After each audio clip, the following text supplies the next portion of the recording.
Depuis le XVe siècle, la France est le berceau de nombreuses découvertes médicales dont les applications pharmaceutiques sont une conséquence directe. D'où l'émergence au XIXe siècle d'une industrie pharmaceutique dont nous pouvons être fiers. Hélas, depuis peu de temps, nos constatations sont plutôt moroses, car nous perdons et en chiffre d'affaires et nous perdons en dépôt de brevets, donc en émergence de nouveaux médicaments. Nos équipes de recherche, publiques ou privées, sont brillantes, nos universités regorgent de chercheurs et d'enseignants remarquables, mais notre bilan sur l'échiquier économique mondial, le 24 novembre 2014, n'est pas assez éloquent. Et on peut momentanément oublier d'évoquer les gloires historiques, mais les bilans économiques nous rappellent plus cruellement la réalité. Venons-en à l'Arménie. L'Arménie, ce pays auquel nous sommes sentimentalement liés, est réellement en état de carence partielle pour la pharmacopée. Vous voyez, ce n'est pas une image idyllique que je vais brosser et quelque chose de remarquable qui nous attend. Ce n'est pas ça. La pharmacopée, dans l'usage quotidien, et dans la mise à disposition notamment de chimiothérapie incontournable aujourd'hui, dans les pathologies carcinologiques, est très carencée. Et ce, malgré les qualifications réelles des médecins arméniens, car leur densité est encore insuffisante. Donc, que pouvons-nous faire? Quelques éléments directeurs s'imposent. Tout d'abord, avoir une production arménienne nationale qui soit augmentée, majorée. Ensuite, pour cela, on a besoin d'une coopération directe, réelle, efficace, tant avec des investisseurs français que des laboratoires pharmaceutiques de production ou de recherche, ainsi que des universités françaises. Enfin, pour avoir une vision plus panoramique des avantages bilatéraux pour la France et pour l'Arménie, vision qu'une cooptation va nous permettre d'avoir, en clair, cela veut dire quoi? Il faut que la France vende davantage, soit à l'Arménie, soit grâce à l'Arménie. Et il faut donc que l'Arménie fabrique sous licensing ou sous contrat de recherche des produits laissés pour compte en France. Il ne faut pas oublier que nous avons une insuffisance d'exploitation sur ce que nous possédons ici dans notre pays. Donc il faut que la France fasse fabriquer pour elle-même ou pour ses exportations en Arménie.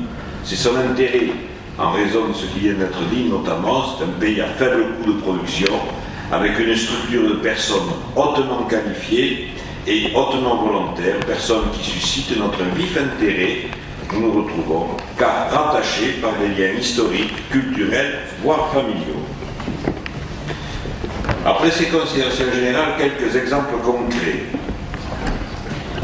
Claire, une nouvelle usine de matériel médical vient d'émerger à Erevan. Nous avons eu le plaisir et la fierté de voir une unité de groupe à Tinapalada qui doit envoyer plus de 400 personnes en 2015 et produire à terme plus de 14 millions de seringues et plus de 32 millions d'aiguilles par mois. Et après avoir vu les lots pilotes en tant que praticien, je peux vous en garantir l'excellente qualité.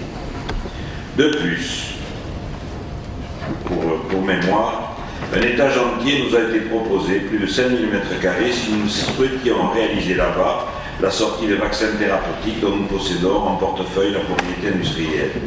La porte est donc ouverte.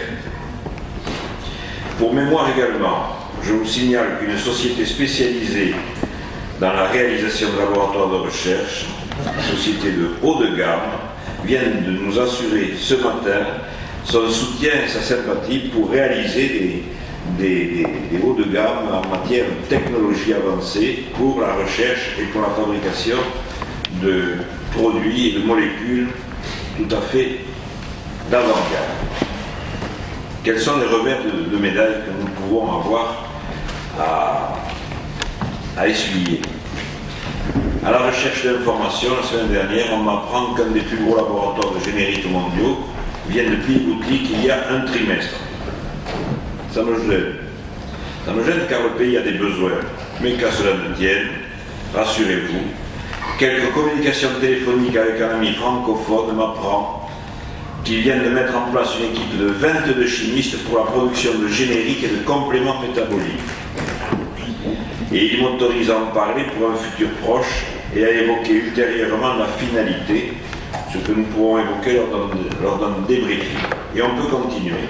Effectivement, l'Arménie ne dort pas. Il y a quelques jours, une autre information, un ancien ministre de la Santé en France a abordé au siège de l'OMS les opportunités nouvelles pour combattre la tuberculose, ce fléau, avec un protocole évoqué avec cet ami arménien. Donc, les laboratoires français pourront donc non seulement vendre à l'Arménie, mais vendre grâce à l'Arménie dans le monde russophone, comme cela a été précédemment dit, et également fabriquer à l'Arménie. Donc, procéder de vente, certes, mais la qualification des Arméniens nous permettra également de faire des expérimentations de phase 1 et de phase 2 pour l'émergence de nouvelles molécules. Enfin, arriver à bas coût, sans mauvais jeu de mots, sur le marché des génériques, marché porteur grâce au know-how des laboratoires français, que les laboratoires français possèdent remarquablement, nous pouvons faire là-bas beaucoup de choses. En conclusion, utilisons la volonté de bien faire des uns et des autres, volonté dont la rigueur doit être également un qualificatif à retenir pour relancer l'économie pharmaceutique française, en légère dépression, créer davantage de sociétés en Arménie, enfin, conquérir de vastes périmètres géographiques tant pour leur attrait industriel et commercial que pour les devoirs humains de solidarité dont nous avons une profonde imprégnation dans notre équipe. Merci.